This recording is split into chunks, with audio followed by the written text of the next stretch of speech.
नमस्कार, ये आकाशवाणी शिमला है। अब आप प्रभा शर्मा से कोविड-19 पर विशेष समाचार सुनिए।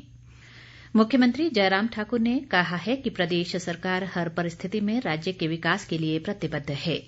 मंडी जिले के बालीचौकी में कल एक कार्यशाला को संबोधित करते हुए उन्होंने कहा कि कोविड महामारी के दौरान सरकार ने बाहरी राज्यों में फंसे करीब 2.5 लाख लोगों को रेल व बस सुविधा उपलब्ध करवाकर उनकी प्रदेश वापसी सुनिश्चित की। मुख्यमंत्री ने कहा कि कोरोना संक्रमित रोगियों को बेहतर उपचार प्रदान करने और उत्कृष्ट स्वास्थ्य सुविधाएं उपलब्ध करवाने के लिए भी अथक प्रयास किए जा रहे हैं। उन्होंने कहा कि कोरोना महामारी के दौरान सरकार ने करोड़ों रुपए की कल्याणकारी योजनाओं के तहत प्रदेशवासियों को लाभान्वित किया और इस अवधि में करोड़ों रुपए के उद्घाटन व शिलान्यास करके प्रदेश में विकास कार्य को गति प्रदान की गई। देश में कोविड-19 से स्वस्थ होने की दर 97.22% हो गई है। कोरोना संक्रमण से अब तक 1,06,99,410 लोग स्वस्थ हो चुके हैं। पिछले 24 घंटों में संक्रमण के 14,199 नए मामले सामने आए। वहीं इस दौरान 9,695 लोग स्वस्थ हुए हैं। मौजूदा समय में देश में कोरोना के सक्रिय मरीजों की संख्या 1,50,055 रह गई है। देश में कोरोना संक्रमितों की कुल संख्या 1,10,05,850 तक पहुंच गई है। संक्रमण से अब तक देश भर में 1,56,385 लोगों की मौत हो चुकी है। भारतीय आयुर्विज्ञान संस्थान ICMR के अनुसार देश भर में अब तक 21,15,51,746 लोगों की कोरोना जांच की जा चुकी है। पिछले 24 घंटों के दौरान 6,20,216 कोविड नमूनों की जांच की गई। देश में अब तक 1,11,16,854 लाभार्थियों को कोविड-19 के टीके लगाए जा चुके हैं। पिछले 24 घंटों के दौरान 31,681 लोगों को कोविड वैक्सीन लगाई गई। प्रदेश में कोरोना संक्रमितों की संख्या 58,385 तक पहुंच गई है। पिछले 24 घंटों के दौरान प्रदेश में कोरोना के 19 नए मामले सामने आए हैं।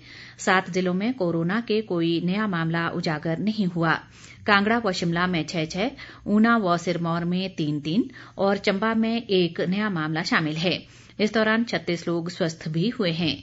स्वास्थ्य विभाग द्वारा जारी बुलेटिन के अनुसार अब तक 57,156 लोग संक्रमण से पूरी तरह स्वस्थ हो चुके हैं। वर्तमान में सक्रिय मामलों की संख्या 234 है। राज्य में कोरोना से अब तक 982 लोगों की मृत्यु हुई है। मौजूदा समय में ऊना जिला में सर्वाधिक 55 सक्रिय मामले हैं।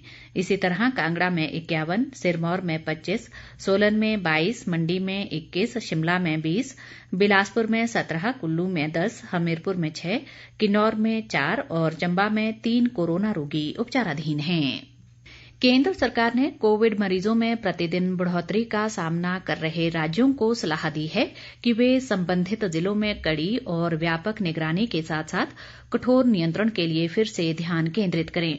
स्वास्थ्य मंत्रालय ने कहा है कि राष्ट्रीय औसत की तुलना में महाराष्ट्र, केरल, आंध्र प्रदेश, गोवा और चंडीगढ़ में कोविड के मरीजों की साप्ताहिक वृद्धि दर अधिक है।